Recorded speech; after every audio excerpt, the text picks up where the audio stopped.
श्री शिवाय नमस्तुभ्यम दोस्तों, मेरे चैनल में आप सभी का स्वागत है। महादेव और माता रानी की कृपा आप सभी पर बने रहे। नवरात्रि में माता रानी आपके घर में कृपा करे, यही कामना करती हूँ। आज हम आपको वीडियो में शेयर करने वाले हैं कि प्रतिदिन नवरात्रि में अपने घर के मंदिर में कैसे अन्य देवी देवता और माता रानी की पूजन करें और कुछ बातों का ध्यान जरूर रखें। माता रानी की चौथा दिन यानी माता कुष्मांडा का दिन है, क्या करें क्या न करें, ये सब पूरी जानकारी हम आपको वीडियो में शेयर करने वाले हैं। तो ये सुबह का समय है, सुबह की पूजन है। सबसे पहले मैं घर के मंदिर की सफाई कर लेती हूँ, तो वीडियो के अंत तक जरूर बने रहिएगा। हम आपको वीडियो में पूरा दिखाएंगे और बताएंगे भी। तो देखिए, जैसे कि आप देख सकते हैं कि गमलों में जो बची हुई बाती होती है तो हम उसको इसी तरीके से रख देते हैं। शाम के समय अपने मेन द्वार पे दिया जलाते हैं, उसके बाद दूसरा दिया उसमें यूज नहीं करते हैं। या तो आपका कोई पात्र है तो ठीक है, मिट्टी के पात्र में बार बार यूज नहीं किया जाता।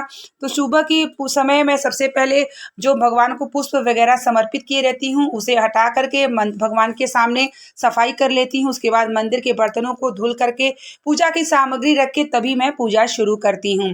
अपने घर की मंदिर में हम सभी सरल पूजा विधि और अनुष्ठान कर रहे हैं, माता रानी की पूजन कर रहे हैं। साथ ही में हमारे अन्य देवी देवता हैं जो घर के मंदिर में, हमारी जिम्मेदारी इस समय और बढ़ गई है और हमें करना भी चाहिए। ऐसा नहीं है कि हम अगर कोई जो है पर्व पड़ता है तो हम अन्य देवी देवता का वह ध्यान प्रतिदिन जैसे पूजन में करते हैं वैसे रखना ही चाहिए।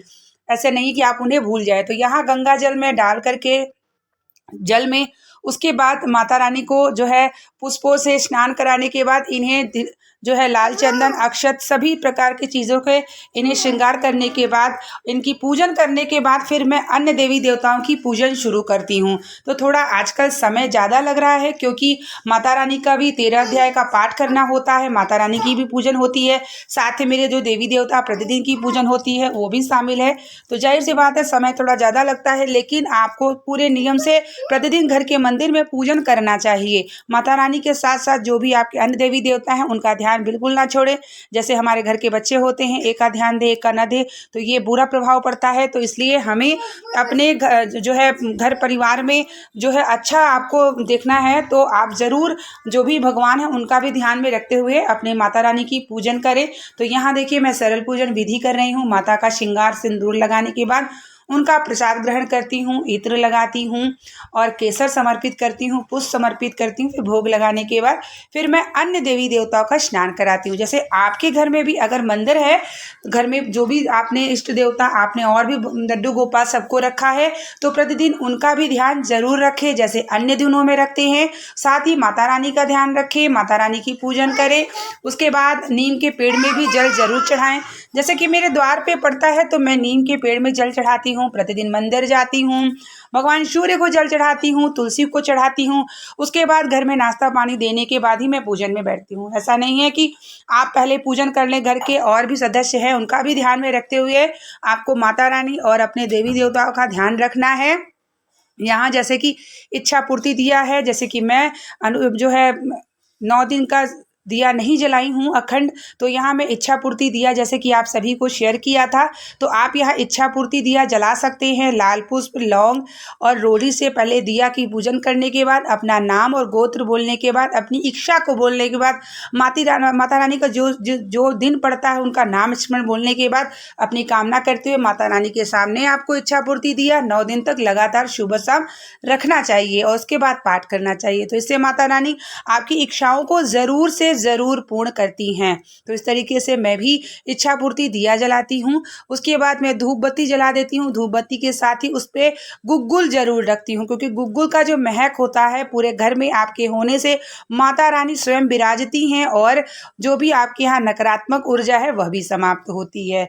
तो इस तरीके से पहले मैं माता रानी की पूजन कर लेती हूँ, फिर मैं अपने जो है भगवान शंकर, लड्डू गोपाल, विष्णु नारायण, हनुमान जी सबकी पूजन करने के बाद फिर ही मैं पाठ करना अपना शुरू करती हूँ। तो ये जो दिया है मैं घर की जो मंदिर है सभी देवी देवताओं के लिए अलग जलाती हूँ और माता रानी के लिए अलग। जैसे कि कुछ बातों का ध्यान मैंने बताया कि आपको यह रखना है कि आपको दिया अलग अलग जलाना है, माता रानी के लिए अलग लगाना है और उसके बाद आपको घर के मंदिर की पूजन में अलग जलाना है। तो यहाँ भगवान शिव को मैं स्नान करा रही हूँ।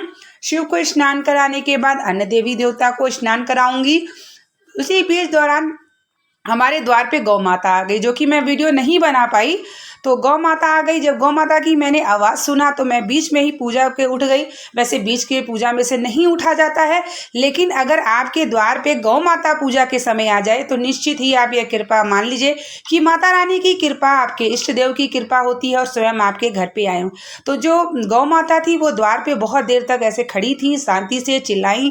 आवाज़ आई मेरे कानों में तो मैं दौड़ के गई और जल्दी से रोटी रखी हुई थी तो मैं गौ माता को रोटी दी। तो जब आपके द्वार पे पूजन के समय गौ माता आ जाती हैं तो इससे शुभ कुछ भी नहीं होता है। ये मान लीजिए कि आपकी पूजन को भगवान स्वीकार करते हैं, आपके साथ है और आपके घर में संकेत देते हैं।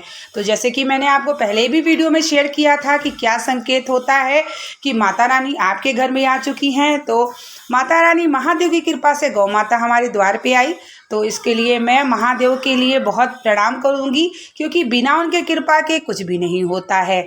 तो इस तरीके से देखिए मैं सबकी अलग अलग पूजन, क्योंकि सबको वरीयता आपको देना है प्रतिदिन पूजन में। जैसे कि आप माता रानी को कर रहे हैं, उसी तरह अपने घर के मंदिरों को भी अन्य देवी देवता को ध्यान में रखते हुए कार्य करना है, ताकि आपकी पूजा पूर्णतः रूप से सफल हो, कार्य हो और आपके घर में भी हर प्रकार की सुख समृद्धि हो।